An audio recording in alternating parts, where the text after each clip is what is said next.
I know that you pulled up Keyshawn Walcott and a number of other people. You even had, after that, John Raphael, Rahal. Okay, so much for my memory. Yes, there is no PH inside of there. Thank you. And so, and in looking at that, I asked myself the question, I asked two questions. What's the demographic you're going after with this book, first of all? Okay, it is targeting primary school children. That's the target. As I said, I believe that the earlier you reach a child, it's a little bit easier to get them out of it. And again, you spoke about the different, you have several prongs. You have to take it from different levels. And so obviously we can't stop working on this generation. But while one group works on the older generation and the in-between generation, I would like to see, like my group's working on the primary school. So Saturday, every third Saturday in the month, we work with some girls from the Laventel primary school, where I bring in different momtrepreneurs. I bring in smaller businesses. They do go to big businesses as well. But to show them, there is, because we spoke about the mothers that have to leave their children to go and earn income. And that's a real scenario. That's how I got involved. I'm a single mother.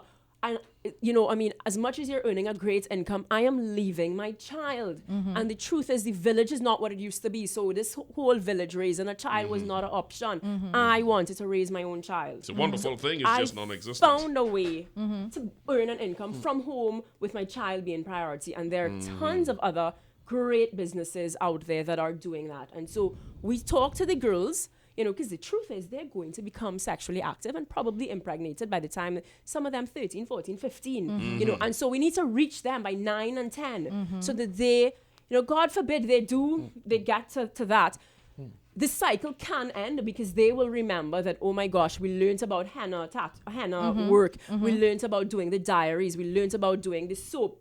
And there are different ways that we can go to upmarkets. We could go and earn an income. So you're teaching them skills at these workshops? We are. Okay, that's great. Absolutely teaching them skills.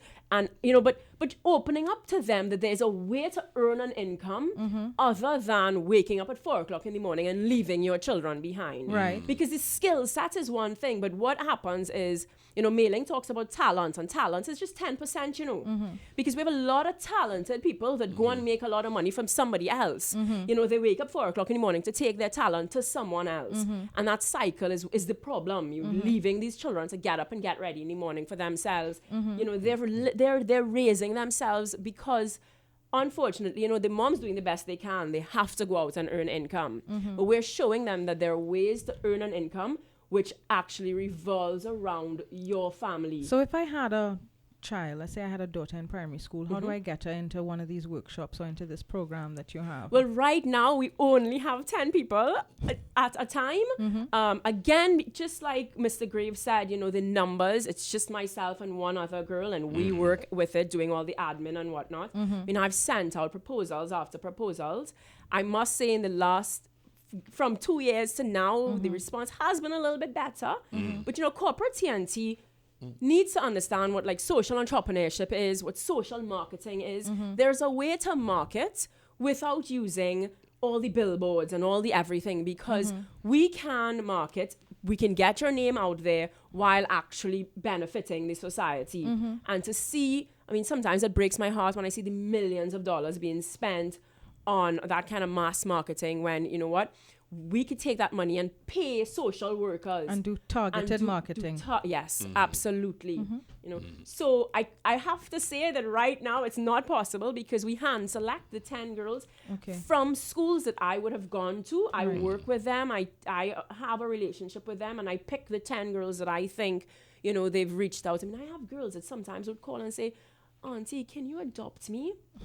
And people, when I have some friends that go, "Marsha, she has a problem." I say, she does not have a problem. I've gone to her home. She's not being abused. She's fed every day. She goes to school every day. But what she does not hear is, "I love you." What she does not hear is she doesn't get a hug. So when she comes by me on a Saturday and I hug her and I tell her how proud I am of her and I just celebrate her, That is like new. Are these facets that you take from the people you have chosen to put in the book that would indirectly be doing the same thing you're doing in your sessions? Is that the intent? I do. So I have, like, basically when I started off the book, I said all the time that you can't expect Keyshawn to go out there and constantly tell his story because he's busy. He has to go and train. But if you can capture and if you do enough interviews, Dale Carnegie, there's a book. Gosh, I can't remember the name of the book right now. You can if you think you can? Or which one? No, he, oh my gosh, Think and Grow Rich, is that it, boy? Okay. It's a book where he interviewed like thousands and thousands of businessmen because if you interview them, it's a sort of a research in a way, and that's my thing. I have dug into a lot of these successful people, and they would tell you that nobody asked them the kind of questions that I asked because I want to know what was happening to you at 5 years old, 6 years old, and 7 years old, because those are the crucial years. Psychologists will tell you, 3 to 7 is your crucial years.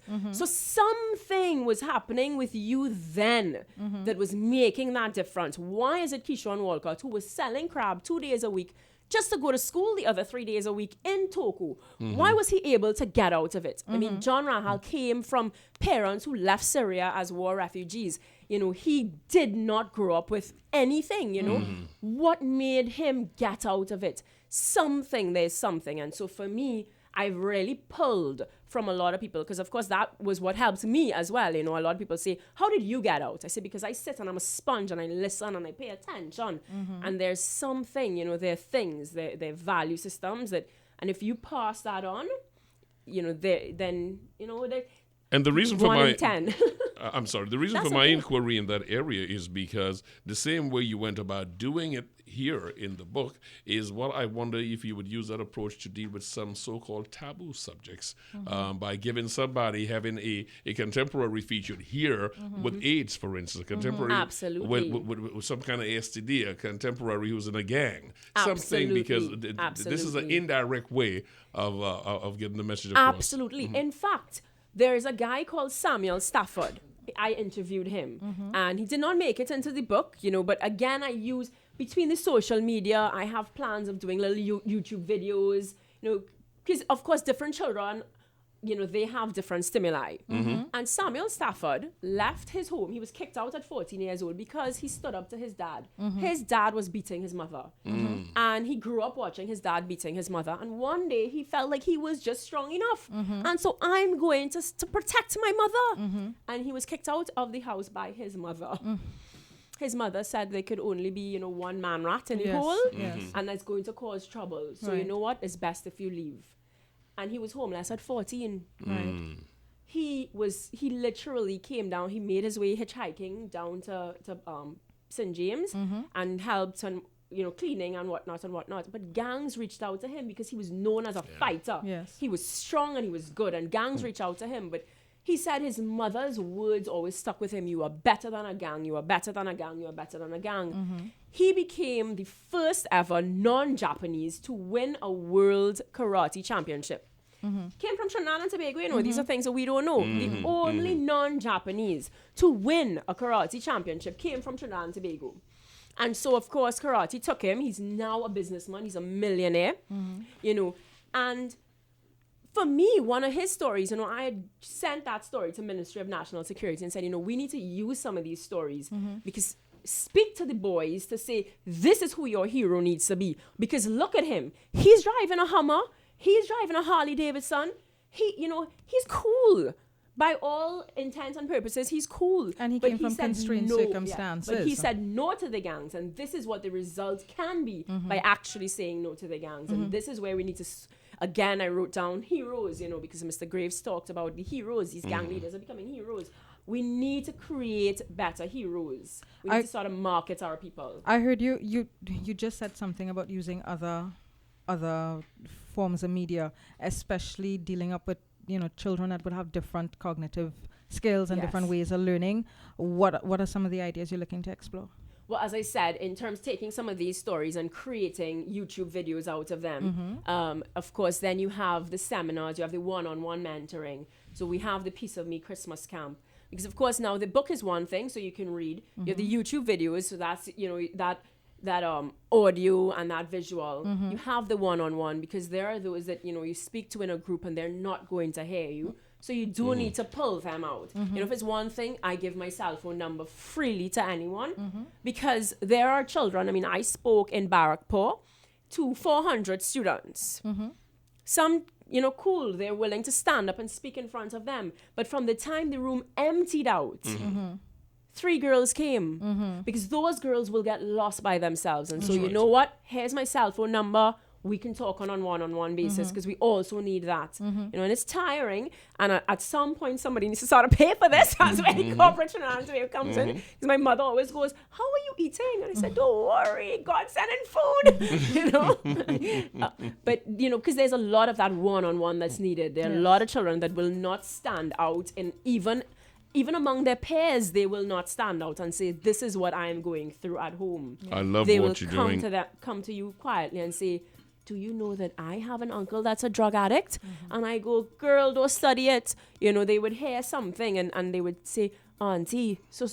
That's another thing. I use auntie all the time. When they refer to me as Miss Riley, I say, "No, I'm auntie." Because we need to start to nurture our children. I believe that, giving a lot of rules is one thing. But there's something that I get, it's a real pet peeve of mine. You want to be a parent when it's time to discipline, but you don't want to be a parent when it's time to nurture. To show compassion. Yeah. Yes. Because for every slap you give me, you better be bringing some good food and some good, because you're leaving me hungry whole day.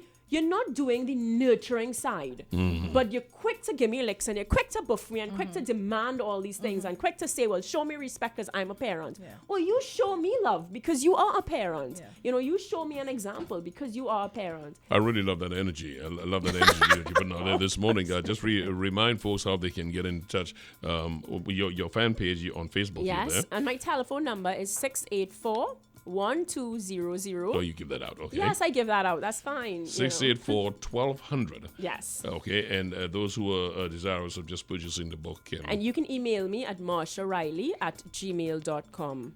Momtrepreneur, she knows exactly where to put the plugs.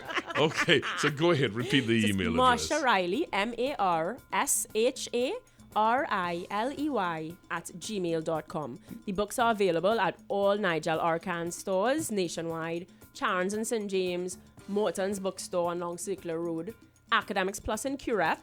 I'm really trying to get it into a duty-free store. Like Carnival is passing me by. Just now I'm going to do like Morgan. Try to go outside see if we can the get airport. something about the airport. Yeah, because it's very colorful. It is well done. And the content, as we said, clearly the reason we ask you here is because there's Thank you total so much. agreement on the content of this. Absolutely. And I mean, I have to congratulate Rhoda. I love everything that I heard. Thank Absolutely. you, I thank you. took your name. I went onto Facebook while I was waiting. I haven't found you yet, but I found Mr. Graves. Because there must be synergy. He spoke about, there are only 10. I know of another Christian group, Ignite, that did a health outreach in Laventille for Christmas. And there are a lot of things going on, But we just maybe need to put our synergies together. Because, of course, there's power in numbers.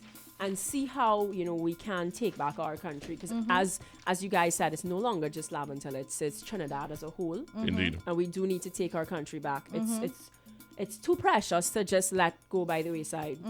John Rahel, Kishon Walcott, Rhea Ramnarine, Mei Ling. You get a chance to look at all of them. The book is If I Can, You Can. It is written by Marsha L. Riley. She's been our guest here. The illustration from Gerard Gomez is actually quite nice too. Yes, he's done a great job. He's really done a great job. I thank you so much for taking the time to come in this morning. Thank you so much for having me. I want to thank all my guests for coming in. Mr. Ashton Ford, who's the General Secretary of the PNM, Howard Graves, who we spoke about. He's a community activist with the Ministry of National Security as a consultant.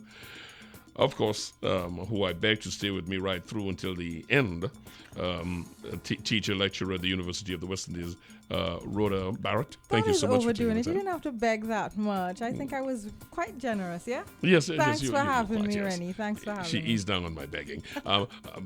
Brian, Brian Surratt, who is the Vice President of Pan Trinbago. Thank you so much. And Ricky Davidson. Love what he's doing equally. Want to thank you guys, all of you, for being with us this morning. It will be nothing without you, and that's why we enjoy having breakfast. You can join me, however, Monday through Friday from 6 until 9 o'clock right here on what I like to call your frequently frequented frequency, which is 107.7. And we have the morning show with Michelle Burrell. Have yourself a very wonderful day. It's the start of your week.